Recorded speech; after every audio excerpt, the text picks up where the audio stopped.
I still remember the bing. One message, 9 words, delivered like a bullet.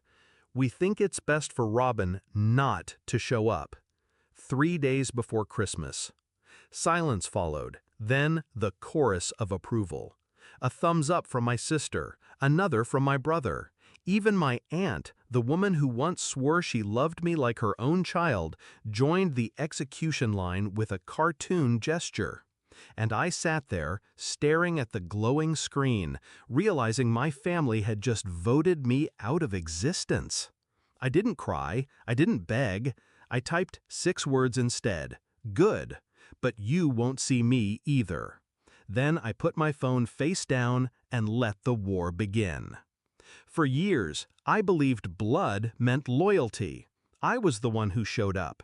When my sister needed rent covered, I wired the money. When my brother crashed his car, I signed as guarantor.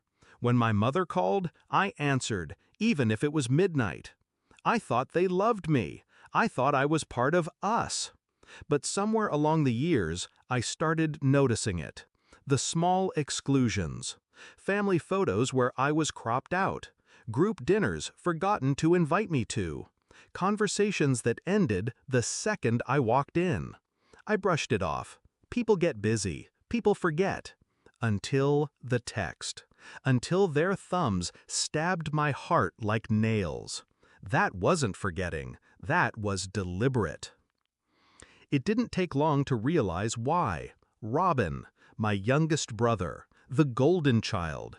He could burn the house down and they'd still hand him the matches. His debts? Paid. His failures? Excused. His insults? Laughed off like jokes. And me? The disposable one. The one without children. The one with time to spare. The one who always bent so they didn't have to. Christmas wasn't about family, it was about protecting him. Keeping the spotlight untarnished. And I was the shadow they wanted erased. That night, I sat in the dark with a glass of wine, phone buzzing with notifications I refused to read. For the first time, I felt nothing. No grief, no longing, just clarity. They thought cutting me out would break me, but cutting me out freed me. They wanted Christmas without me? Fine, but they'd learn what Christmas looked like without my silence. I didn't shout, I didn't argue, I planned. Step 1, I stopped paying. The quiet contributions I made, the bills I covered, the repairs I funded, the emergencies I solved, they vanished overnight. My sister's car insurance lapsed. My brother's phone bill went unpaid.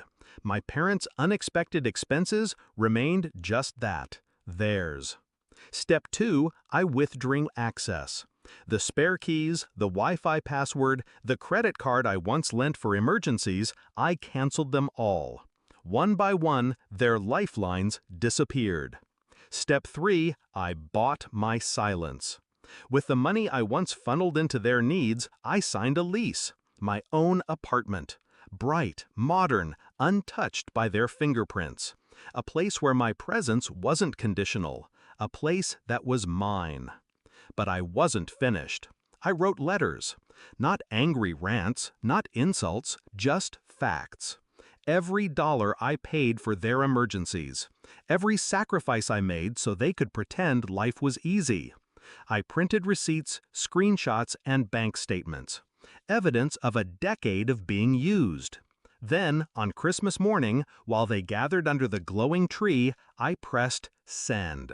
One email, every document attached, CC'd to each of them. No message, no explanation, just the truth.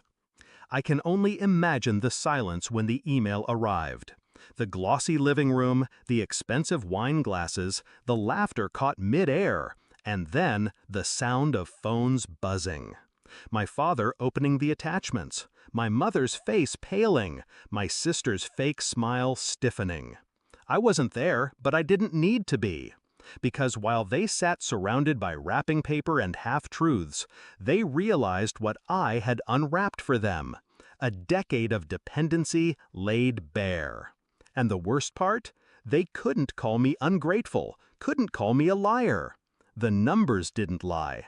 Their golden child, their chosen favorites, had never carried them. I had, and now I was gone. That night, I sat in my new apartment, lights off, candles burning, silence wrapping around me like a gift. I thought about the group text, the thumbs ups, the smug certainty that I'd take their cruelty, bend again, crawl back for scraps of affection. But I didn't. They wanted me gone. Now they had their wish. And yet, something told me their Christmas feast tasted bitter. Because for the first time, they couldn't lean on me. For the first time, they had to face the truth. They hadn't banished the weak one. They had lost the strong one. I didn't destroy them. I simply removed myself. And sometimes that's the sharpest revenge, letting people choke on the silence they demanded. I raised my glass to the quiet, to the freedom, to never waiting for their approval again. Merry Christmas, I whispered. Enjoy it without me.